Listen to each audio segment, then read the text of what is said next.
ഹരേ കൃഷ്ണ. ജയ ശ്രീ രാധേ രാധേ.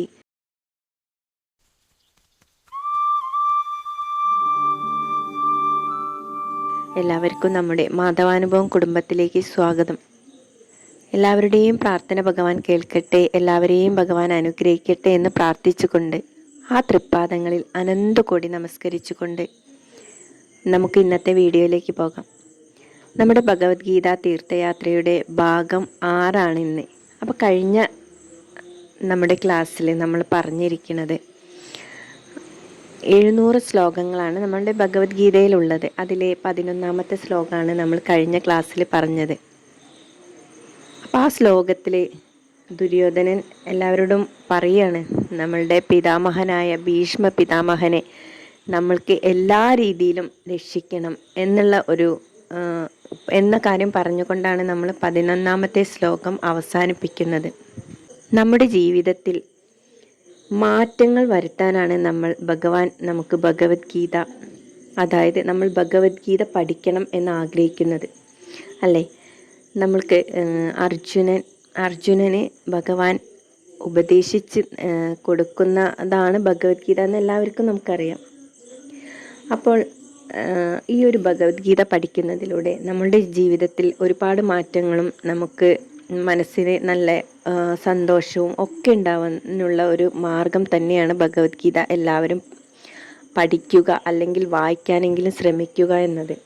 തസ്യ സഞ്ജയനൻ ഹർഷം കുരു വൃന്ദ പിതാമഹ സിംഹനാദം വിനോദോച്യേ ശംഖം ദദ്മോ പ്രതാപവാൻ. തസ്യ സഞ്ജയനൻ ഹർഷം കുരു വൃന്ദ പിതാമഹ സിംഹനാദം വിനോദോച്യേ ശംഖം ദദ്മോ പ്രതാപവാൻ. അതായത് ശ്ലോകം 12 പറഞ്ഞിരിക്കുന്നത് എന്താന്ന് വെച്ചാൽ, ഈ ദുര്യോധനൻ അവിടെയുള്ള എല്ലാവരുടെയും മനസ്സിനെ പല രീതിയിലും പല തരത്തിലും പറഞ്ഞിട്ട് താളം തെറ്റിക്കുകയാണ് ചെയ്യുന്നത്. അതായത് ദുര്യോധനൻ ഭീഷ്മ പിതാമഹനെയും ദ്രോണാചാര്യരെയും ഒക്കെ കുറ്റപ്പെടുത്തി അവരെ വല്ലാത്ത ഒരു മാനസിക വിഷമത്തിലേക്ക് എത്തിച്ചു കൊണ്ടേയിരിക്കുകയാണ്. അപ്പോൾ ഇങ്ങനെയുള്ള ദുര്യോധനൻ്റെ മനസ്സിൽ ഒരുപാട് സ്വാർത്ഥത നിറഞ്ഞിരിക്കുന്നുണ്ട്. അപ്പം മനുഷ്യരായ നമ്മളുടെ ഇടയിലും ഈ സ്വാർത്ഥ താല്പര്യങ്ങൾ ഉണ്ടാവും. ഇങ്ങനെയുള്ള ഓരോരോ സ്വാർത്ഥ താല്പര്യങ്ങൾ നമ്മൾ മറികടക്കാനാണ് തെറ്റുകളെ നമ്മൾ ന്യായീകരിക്കാൻ ശ്രമിക്കുക. അപ്പോൾ ഇതൊക്കെ ഇല്ലാതാക്കാൻ വേണ്ടിയിട്ടുള്ള ഒരു മാർഗമാണ്. അപ്പോൾ ഈ ദുര്യോധനൻ ഇങ്ങനെ പറഞ്ഞുകൊണ്ടിരിക്കുക ഓരോ കാര്യങ്ങളും. അപ്പം നമ്മുടെ ഭീഷ്മ പിതാമഹന് അത് മനസ്സിലായി. അപ്പം ഭീഷ്മ പിതാമഹൻ അത് മനസ്സിലായപ്പോൾ, കാരണം എന്തായത് എല്ലാവരെയും ഈ ദുര്യോധനൻ ഇങ്ങനെ ഓരോന്ന് പറഞ്ഞ് മനസ്സിനെ വല്ലാത്തൊരു രീതിയിലേക്ക് എത്തിക്കുകയാണ് ചെയ്യുന്നത്, മാനസികാവസ്ഥയിലേക്ക് എത്തിക്കുകയാണ് ചെയ്യുന്നത്. അപ്പോൾ എല്ലാവരുടെയും മനസ്സിനെ താളം തെറ്റിക്കാൻ ശ്രമിക്കുകയാണ് ഈ ദുര്യോധനൻ ചെയ്യുന്നത്. ഇത് മനസ്സിലാക്കിയ നമ്മുടെ ഭീഷ്മാചാര്യന് ദുര്യോധനനെ സന്തോഷം കിട്ടാൻ വേണ്ടിയിട്ട് അദ്ദേഹം സിംഹനാദത്തിൽ ആ ശംഖെടുത്ത് വിളിക്കുകയാണ്. അതായത് അത് പെട്ടെന്ന് നമ്മുടെ ഭീഷ്മ പിതാമഹന് മനസ്സിലായി. അപ്പം അതിൽ നിന്ന് ശ്രദ്ധ തിരിക്കാൻ വേണ്ടിയിട്ട് അദ്ദേഹം ശംഖെടുത്ത് വിളിക്കുകയാണ്. ഈ ശംഖിൻ്റെ ഒരു ഓംകാര ശബ്ദം മുഴങ്ങിയപ്പോൾ പിന്നെ അവിടെ കൂടിയിരുന്ന എല്ലാവരും അതുവരെ ദുര്യോധനൻ്റെ വാക്കുകളെ ശ്രവിച്ച് അതിലിങ്ങനെ മുഴുകിക്കൊണ്ടിരിക്കുകയായിരുന്നു. പെട്ടെന്ന് ഭീഷ്മ പിതാമഹൻ ഈ ഒരു ശംഖ് വിളിക്കുകയാണ്. അപ്പോൾ ഈ ശംഖിൻ്റെ ഒരു ഓംകാര ശബ്ദത്തിലേക്കായി എല്ലാവരുടെയും ശ്രദ്ധ. അപ്പം ആ ഒരു ശംഖൊലി കേൾക്കുമ്പോൾ തന്നെ എല്ലാവരുടെയും മനസ്സിൽ നമുക്ക് ഈ ഓംകാരം കേൾക്കുമ്പോൾ നമ്മുടെ മനസ്സിലുണ്ടാകുന്ന ഒരു സന്തോഷം ഉണ്ടല്ലോ. അപ്പോൾ ആ ഒരു ശംഖൊലിനാദം കേൾക്കുമ്പോൾ തന്നെ ആ അന്തരീക്ഷമാകെ മറിയാണ്. അതിലുള്ള നെഗറ്റീവ് എല്ലാം മാറി ഒരു നല്ലൊരു ഒരു അന്തരീക്ഷമായിട്ട് മാറുകയാണ് അപ്പോൾ അവിടെ ചെയ്യുന്നത്. അപ്പം ഇതിൽ നിന്ന് തന്നെ നമുക്ക് ഒരു സന്ദേശം കൂടിയാണ് ഭഗവത്ഗീത തരുന്നത്. അതായത് നമ്മളുടെയൊക്കെ വീടുകളിലും പലതരത്തിലുള്ള പ്രശ്നങ്ങൾ ഉണ്ടാവുമ്പോൾ ഇതിൽ പറഞ്ഞിരിക്കുന്ന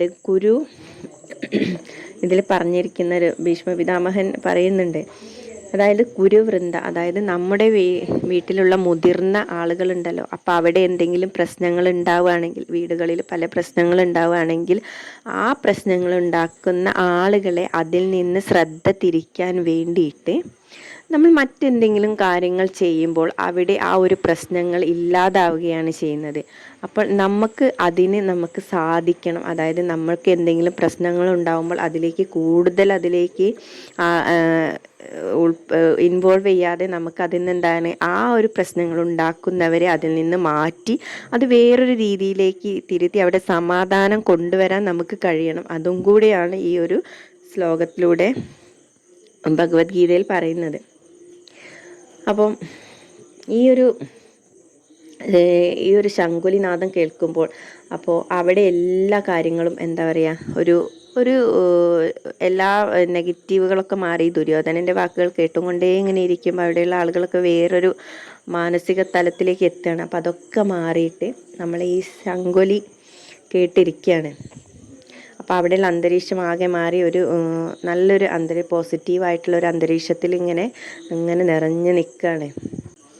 നമ്മളെല്ലാവരും മറ്റുള്ളവരുടെ പ്രശ്നങ്ങൾ കേൾക്കുമ്പോഴും കാണുമ്പോഴും അവരെ അതിൽ കൂടുതൽ അവരെ ഇങ്ങനെ അവരുടെ ഒപ്പം നിന്ന് ഇങ്ങനെ ഓരോ കാര്യങ്ങൾ പറഞ്ഞ് അവരെ കൂടുതൽ ദേഷ്യത്തിലേക്കും കൂടുതൽ പ്രശ്നങ്ങളിലേക്കും എത്തിക്കാതെ നമുക്ക് ആ ഒരു പ്രശ്നങ്ങളെയൊക്കെ ചെറുതായിട്ട് ആ ഒരു കാര്യങ്ങൾ പറഞ്ഞ് ഒരു കാമായിട്ട്, അതായത് ഒരു സമാധാനത്തിലേക്ക് എത്തിക്കാൻ കഴിയണം എന്നുകൂടി നമുക്ക് ഇതിൽ നിന്ന് മനസ്സിലാക്കാം. ഇതിൽ ശ്ലോകം 13 കൂടെ നമുക്കൊന്ന് നോക്കാം. തഥാ ശങ്കാശ്ച ഭേര്യശ്ച പണവാനക ഗോമുഖാ സഹസൈവാഭ്യഹന്യന്ത ശശബ്ദസ്തു മൂലോ ഭവത്. അപ്പം ഈ ഒരു ശംഖുലി കേട്ടിട്ട് ഇങ്ങനെ അന്തരീക്ഷത്തിലാകെ ഒരു എന്താ പറയുക, നല്ലൊരു പോസിറ്റീവിലേക്ക് ഇങ്ങനെ എത്തി നിൽക്കുമ്പോൾ അതിനെ ഒന്നും കൂടെ നല്ല രീതിയിലേക്ക് എത്തിക്കാൻ വേണ്ടിയിട്ട് എന്താ ചെയ്യുക, അവിടെയുള്ള ബേരികളും പണവം, ആനകം, ഗോമുഖം എന്നീ വാദ്യങ്ങളും ഉടൻ തന്നെ മുഴങ്ങി അവിടെ ആദ്യ വാദ്യഘോഷങ്ങളാൽ മുഖരിതമായ ഒരു അന്തരീക്ഷമായി തീർന്നു ഈ ശംഖുലി കേട്ടതോടുകൂടി. അപ്പോൾ അവിടെ ഇങ്ങനെ നിൽക്കുന്ന എല്ലാ നെഗറ്റീവ് ആയിട്ടുള്ള അന്തരീക്ഷങ്ങളെല്ലാം പെട്ടെന്ന് നമുക്കത് മാറി മറിഞ്ഞതായി കാണുന്നുണ്ട്. അപ്പോൾ ഈ ഒരു ശംഖുലി ഭീഷ്മ പിതാമഹൻ്റെ പെട്ടെന്ന് ഭീഷ്മ പിതാമഹൻ അത് മനസ്സിലാക്കിയത് കൊണ്ടാണ് ഇങ്ങനെ ഒരു ശംഖുലി അദ്ദേഹം മുഴക്കുന്നതും ആ ഓങ്കാര ശബ്ദം കേട്ടിട്ട് അവിടെയുള്ള അന്തരീക്ഷം ആകെ മാറി മറിഞ്ഞ് അതിനെ ഒന്നും കൂടെ നല്ലൊരു രീതിയിലേക്ക് എത്തിക്കാനും കൂടെ വേണ്ടിയിട്ട് അവിടെ വാദ്യഘോഷങ്ങളും കൂടി മുഴങ്ങിയിട്ട് ഇരിക്കുകയാണ്. അപ്പം ഈ ഒരു 2 ശ്ലോകങ്ങളുമാണ് നമ്മൾ ഭഗവത്ഗീത ഭാഗം 6 പറയുന്നത്. അടുത്ത നമ്മുടെ ഭഗവത്ഗീത തീർത്ഥയാത്രയിൽ നമുക്ക് അതിലെ ശ്ലോകം 14 നമുക്ക് ശ്ലോകം 14 കുറിച്ച് പറയാം. അപ്പോൾ ഈ ഒരു വീഡിയോ എല്ലാവരും കാണുക. നമ്മുടെ കയ്യിലുള്ള ഭഗവത്ഗീത പുസ്തകം നിങ്ങൾ കഴിയുന്നതും നിങ്ങൾക്കത് വായിക്കാൻ സാധിക്കട്ടെ. എല്ലാവർക്കും ഒരു ഭഗവത്ഗീത വായിക്കാനുള്ളൊരു മനസ്സുണ്ടാവട്ടെ, പഠിക്കാനുള്ളൊരു മനസ്സുണ്ടാവട്ടെ. അതിലൂടെ നമുക്ക് ഭഗവാന്റെ അനുഗ്രഹവും എല്ലാം ലഭിക്കട്ടെ എന്ന് പ്രാർത്ഥിച്ചുകൊണ്ട് നമ്മുടെ ഇന്നത്തെ ഈ ഒരു ഭഗവത്ഗീത തീർത്ഥയാത്ര ക്ലാസ് നമുക്കിവിടെ അവസാനിപ്പിക്കുകയാണ്. അപ്പോൾ എല്ലാവരെയും ഭഗവാൻ അനുഗ്രഹിക്കട്ടെ, എല്ലാവരുടെയും പ്രാർത്ഥന ഭഗവാൻ കേൾക്കട്ടെ എന്ന് ഒന്നും കൂടി പ്രാർത്ഥിച്ചുകൊണ്ട് ഹരേ കൃഷ്ണ, ജയ് ശ്രീ രാധേ രാധേ.